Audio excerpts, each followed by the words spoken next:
TIAA is on a mission. Why? Because 54% of Black Americans don't have enough savings to retire.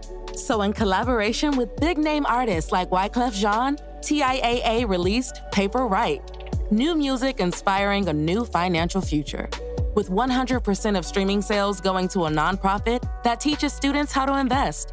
Stream Paper Right now and help close the gap. Maggie Garrett is the Legislative Director for Americans United for Separation of Church and State. She leads the National Coalition for Public Education, which opposes school voucher legislation, and she's the chair of the Coalition Against Religious Discrimination, the national coalition fighting to repeal the Bush faith-based initiative.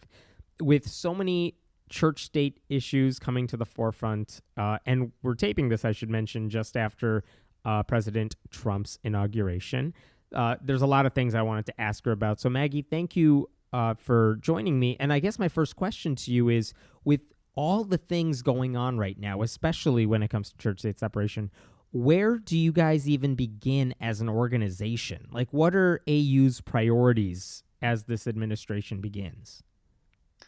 First, thanks so much for having me. I'm happy to be here talking about these issues. And I think that's actually a really good question because, the election happened, and that is sort of how a lot of us felt at Americans United. There is now so much to do. Where do we begin? How can we possibly get all of this work done? And we've really started in the beginning right now, which is the nominations, because they moved so quickly, and there have already been hearings on the three main nominations that we're opposing. So we're sort of focusing there, but we are also gearing up to push back when the other things come, which are also going to be very fast, which are vouchers, Muslim bans, First Amendment Defense Acts, and the Johnson Amendment repeal that Trump is pushing, which would allow churches to endorse candidates in elections. So we have a whole list of things, and we're just spending a lot of evenings and weekends at Americans United trying to get ourselves geared up. Well, let's start with these cabinet nominees, since that's the most pressing issue right now. Let me run through a couple of them, and let's talk about what the issue is with them, because this is not a partisan thing. This is they are bad for church-state separation, and they bring a lot of ethical and constitutional possible violations to the forefront. So let me start with Jeff Sessions for Attorney General. One of the things that I know bugged me that he said is when he was asked basically point blank a softball question about whether secular people can secular people understand truth, I guess, in the same way religious people can. He basically said, I don't know. Like, I'm not sure. And that's coming from me as an atheist. But I wonder if you had the same reaction, and what are some of the big issues as an attorney general AU would be looking at?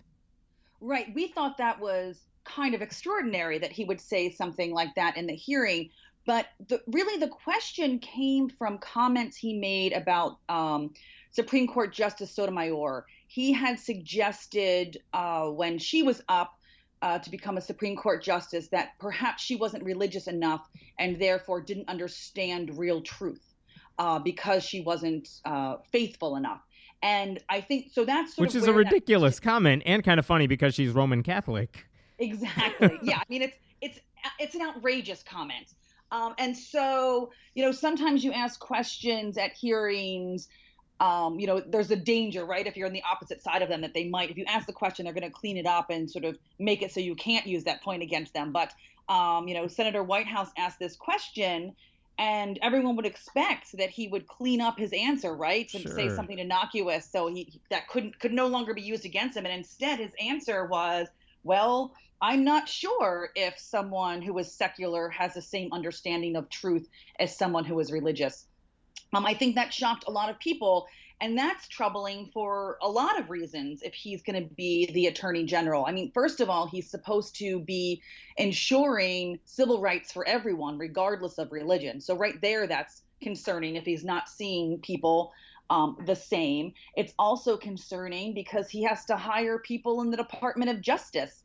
And so is he going to hire people equally regardless of religion? Now, he'll say he will, but I think that his comment is quite dangerous. Yeah, you have to wonder if there'll be a religious test imposed on, even if it's not a formal one, on these hires. Exactly. Okay, let me move on to education, which I'm sure is one, dear to you because you fought for vouchers. So Betsy DeVos, who is nominated for the Secretary of Education, she's a billionaire who has promoted charter schools in Michigan, and a lot of public schools teachers and the unions, they've been opposed to it.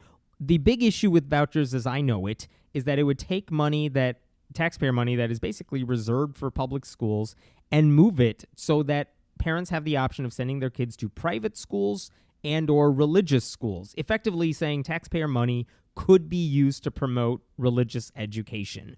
What else is there to that? Right. So that you're correct. That is one of the main problems, because the most money in voucher programs go to religious schools. It's usually 80% or more of the money funds religious schools and religious education. And that is why Betsy DeVos supports vouchers. She has talked about how vouchers help continue to help advance God's kingdom, unquote. So she is really doing this with a view of pushing forth her religious beliefs. And her family has talked about teaching creationism in school. And at her hearing the other day, actually, I think it was Senator Whitehouse again, asked a good question Man's about on a roll. He was on a roll. He asked a great question about junk science and what she would do to prevent junk science, including the teaching of creationism or intelligent design in school and, climate change denial. And her answer was that she supported science, in particular critical thinking of science. And of course, as I'm sure most people who are listening know, that is definitely a code word that people use for teaching creationism. They're teaching critical thinking about evolution, or they're teaching... We're teaching the controversy, where exactly. strengths and weaknesses of evolution, which in theory sounds fine, but... believe me, the type of weaknesses they're referring to don't really exist when it comes to solid science like evolution. That's exactly right. Okay, yep. So that's definitely concerning, and that's even going beyond the grizzly bears that are going to come after our school children. Yes. And she, of course, also advocates for the deregulation of charter schools. Now, at Americans United, we don't take a position on charter schools because they're public schools, and so the First Amendment applies. But when there's deregulation, what happens is no one is paying attention to what happens in those schools, and then we get schools that violate the law and teach religion. We're actually involved in a case right now in Arizona where we are suing because a charter school was teaching religious curriculum and no one was stopping them. So if there's no regulation, if there's no one watching what's happening, that's much more likely to happen. One of the criticisms I've heard to that is that, public school teachers can basically get away with anything too because they're protected by the unions. So, so much for this oversight thing. But the response I always gave is, no, people were always watching me. I was a public school teacher for several years, and if I did something wrong, there was a way that I would be punished for it if that ever happened. And the problem is that there is no system in place to do the checking. There is no oversight system. Even if it's not done correctly in a public school, or even if things slip through the cracks, there is theoretically a way to handle those situations that is not found in all these charter schools. Yeah, I think that's right. It doesn't work perfectly, obviously, in the public schools, and that we end up suing schools, right? Because they're violating the law. But we have that mechanism, and taking away the accountability is making it harder for that, not easier. Right. And if it's a good charter school, great. But the problem we've seen is not all charter schools work the same way. You can't put them under the same blanket as if they're all these great panaceas. Yes. Let me go to Scott Pruitt, the Environmental Protection Agency. He is someone who basically denies the consensus on climate change, that he'll say that it's happening or something, but he won't say it's as dire of a threat as many scientists say. He won't acknowledge necessarily man's contribution to climate change. What else is there to this guy? To be honest, I have been focusing so much on DeVos, Price, and Sessions that we have not, as you said, there's a million things thrown at you, and every single of the confirmation or the nominees are problematic in some way. Right. And so we have not had a huge focus on him. Let me jump to Price since you brought him up. Tom Price is up for Health and Human Services. This is someone who, as a House of Representatives member in Congress, he worked to defund Planned Parenthood. He wants to ban abortion after like 20 weeks. And this is one thing I saw somewhere. He belongs to the Association of American Physicians and Surgeons, and this is not like the quintessential professional group. This is a type of group that perpetuates this myth about, vaccines lead to autism, things like that. What are the other issues with Tom Price? So our main focus on him is about his understanding of what religious freedom means. So he is in the camp of people who thinks that religious freedom means you have the right to discriminate against other people and take away women's health care in the name of religion. Now, at Americans United, of course, that is not our understanding of religious freedom. We think that religious freedom means you have the right to believe or not believe, but you don't have the right to discriminate against other people with the excuse that your religion trumps current civil rights laws. So about the contraception insurance coverage rules that the Obama administration put in, which essentially is that health insurance plans have to cover pre-existing conditions and not pre-existing conditions, preventative care. And contraception falls within preventative care. And he referred to employers having to have insurance for contraception as trampling on religious freedom and religious liberty in this country. So he wants to get rid of the entire Affordable Care Act, but in particular, he wants to get rid of the insurance coverage for birth control because he says it violates religious freedom. He has also been a sponsor of the First Amendment Defense Act, which essentially again says that if your religious beliefs believe that marriage is between a man and a woman, that you get to ignore all laws that would protect people in marriages if they're same-sex couples, which is pretty extraordinary. Okay, so lots of scary stuff going on.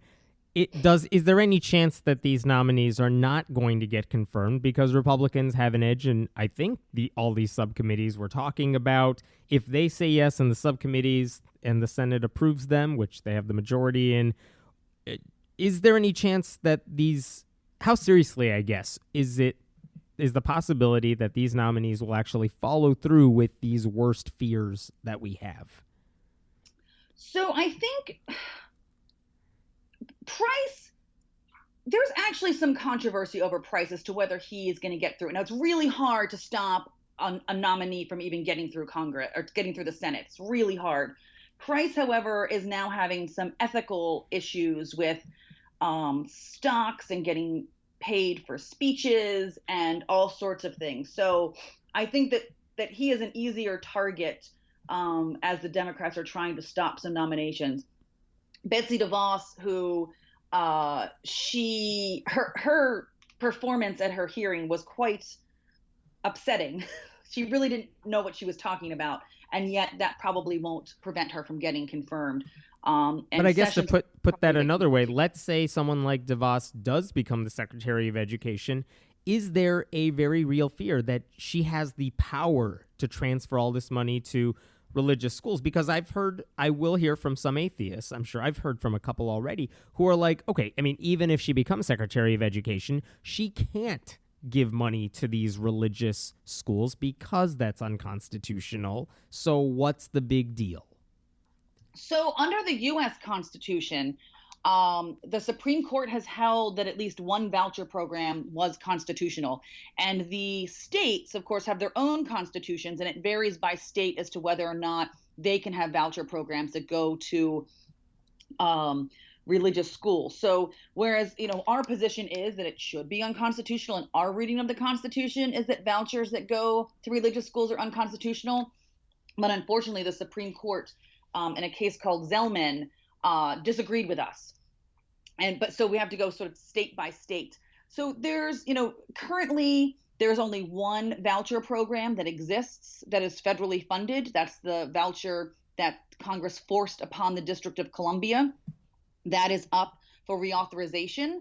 And because the president has been pushing for vouchers, and the new, who will likely be the new Secretary of Education, is a big proponent of vouchers, we're expecting the push to reauthorize the DC voucher is going to happen very early, and that they are likely to expand the voucher in some way, whether it is more money towards it, whether it is allowing more students into it. We're not quite sure. And I know a lot of people are listening and thinking, well, that's the District of Columbia. What does that mean to me? Well, what it means to you is that your taxpayer dollars from wherever you are around the country is going to the federal government, and they are spending it on vouchers in DC, which again, 80+% of those funds go to religious schools. Okay, so these are very real fears. Things could happen, and the pathway is being formed for that. Yes. Yes. Let me shift gears for a second. Let's talk about the Supreme Court, because there are 8 members. There is an ideological split. Obama couldn't appoint Merrick Garland. Mm-hmm. So the odds are that when Trump says, this is my nominee, which he says he'll do in like a week or two, that person will probably be in the mold of Justice Scalia, far right. So the question is, what he said when he was campaigning is, here is my list of possible nominees to the Supreme Court. And it was one that featured a lot of very conservative, evangelical Christians who have a record of voting in that way. I mean, this is the religious rights wish list, and it certainly animated them to get to the polls to support him. I mean, a lot of religious right leaders said, yeah, Trump has done a lot of horrible, horrible things, but look at those Supreme Court picks. Right. What are the chances that Trump lies to them like he lies to pretty much everyone else? And he doesn't appoint one of those people. I mean, what are the chances he appoints a qualified person who isn't ideological in that way? I mean, I think it's hard to say a court pick would not be ideological, but what are the chances he doesn't appoint one of those people on that list? I think it is pretty slim that he does not appoint someone who's very ideological and who does not have a love for church-state separation. I think that is one campaign promise that he is going to actually provide. Okay, so let's say he does replace Scalia with someone just like Scalia. Is that something that is end of the world sort of scenario for a church-state separation advocate? Because we would be going back to a Supreme Court like we had for many years, which, yeah, it's usually conservative, but there is the swing vote in Canada. I mean, it doesn't seem like it's the worst thing ever, but if he gets to appoint more, it would be scary. What do you see happening with the Supreme Court, though?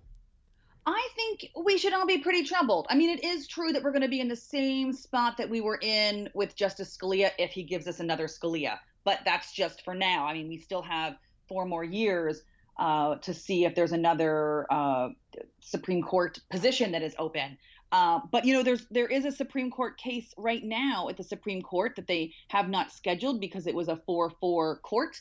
And it is involving giving money to religious schools. And so that could, you know, with whoever the new person is, it could really change the landscape of that case. So, yeah, and I also just want to sort of interrupt for a second and say I feel like I'm giving sort of a doomsday scenario, and I don't want people to leave this thinking like, oh, these nominees are definitely getting through, and, you know, the Supreme Court justice is definitely going to be terrible, and so, you know, there's nothing for me to do, and to just sort of retreat and think that pushing back isn't a good idea. I think that, you know, for all of these nominees, it is important to speak out, and I just worry that people will sort of retreat. And it's important to speak out, even if your senator is conservative and you think, well, they're not going to listen to me. It is important that they hear back from people, because if they don't hear back from people, that's just an easy vote for them. That's an easy move. But if they're hearing from the very beginning pushback, that will stick in their minds. And I would say I live in Illinois, and my 2 senators are fantastic on these issues. They need to hear, too, because to know that, no, I want you to keep the pressure on because I don't want this person. Yeah, that's exactly right. So people who do agree with you are also in a position where they're fighting every single issue, right? And so it is going to come down to them picking and choosing, like what is my big battle, what is my smaller battle, and so it's important for us to keep church state issues at the forefront of their mind. Otherwise, they will say, well, I got a million emails about this and two about this. And so I've got to focus on the one that I got more complaints about. So it is really important for even those people who are on our side to keep up the pressure and to give them some support. Let me ask you, as a legislative director for AU, you're not just looking at the Supreme Court. You're looking at appellate courts. You're looking at district courts, and one of the legacies for Barack Obama is that he appointed a lot of judges to those courts, and I wonder what the outlook looks like, at least for those. I mean, most of the cases you handle are going to be heard at those levels, and does that bode well for church-state separation issues over the next few years? Or are you worried that, whoever they put in those positions over the next few years are going to really change the balance of those courts? I'm always worried about the courts. Lucky for me, though, I don't sue anybody anymore. So that is up to our legal department. So they have to worry about it more than I do once people get on the court. But yeah, I think it's always something that's troubling. There's a lot of positions open. They stalled in the past and didn't let a lot of Obama's nominees get through. And so we're already starting. I don't know the number off the top of my head, but we're already starting with a huge deficit of judges and empty courtrooms that really need to get filled. And Trump will be able to fill them with his Republican-run Senate. What do you think President Obama's legacy will be when it comes to church-state separation issues? I think the president has done, the now former president, did a lot of good things and yet also didn't fix some things he should have. So we have been advocating for a long time to fix the Bush faith-based initiative. And that is that the President Bush, when he came in, he changed the rules for government partnerships with religious organizations that provided government services. So like, a soup kitchen or a homeless shelter, organizations, religious organizations would sometimes perform those and take government money as contractors or grantees. And the Bush administration really knocked down all the church-state separation protections.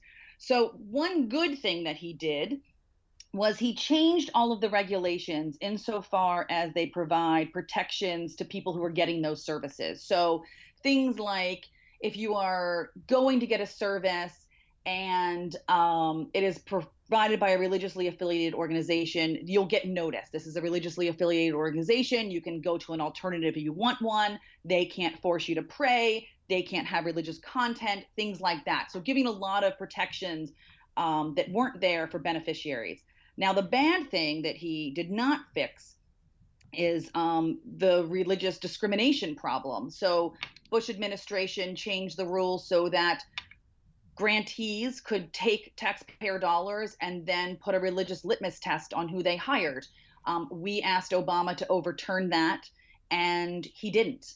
And so that is still sitting there. And so money going out for all social service programs, essentially, organizations can discriminate in hiring on the basis of religion if they're a religiously affiliated grantee. And that's pretty bad. That is pretty bad. Was he better than other Democratic presidents? Was he someone who will be remembered as someone who, minus a couple blips here and there, was good for church-state separation? Or is this one of the problems with his legacy? I think that's a pretty big problem with his legacy.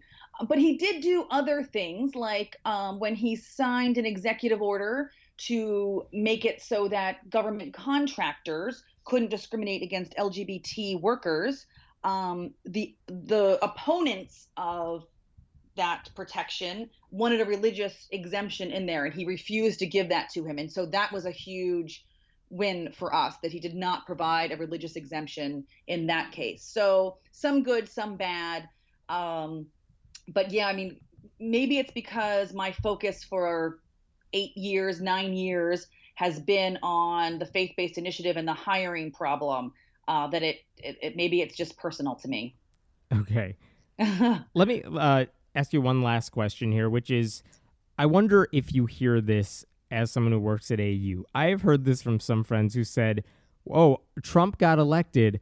That's got to be good for all the stuff you do as a blogger, podcaster, whatever, because there's going to be so much material for you to work with." And I wonder if at AU you're like, people have said to you or any of your colleagues, this must be good for business. This must be good for the organization because you will have so many issues to take care of. And I know my reaction's been like, I was blogging for 8 years of Obama. I never suffered from a lack of material. I don't know what the reaction is there or if you even hear that at all. I do hear that. I hear a lot of people say, well, at least it's job security for me, which is true.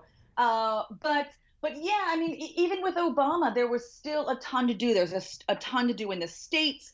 There's a ton to do in Congress. Even if you knew, Obama was going to ultimately veto something if it got to him, that's not something you want to rely on. So I think I'd rather have a slow 4 years than have to deal with the onslaught of church state violations that we're going to see.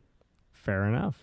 Well, thank you so much for enlightening us, joining us, and talking about this issue, especially today of all days. And if people are interested in being part of AU, joining AU, or learning more about what the organization does, where should they go?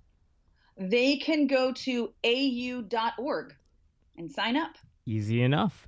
Thank you so much for your time, Maggie. Appreciate it. Thank you.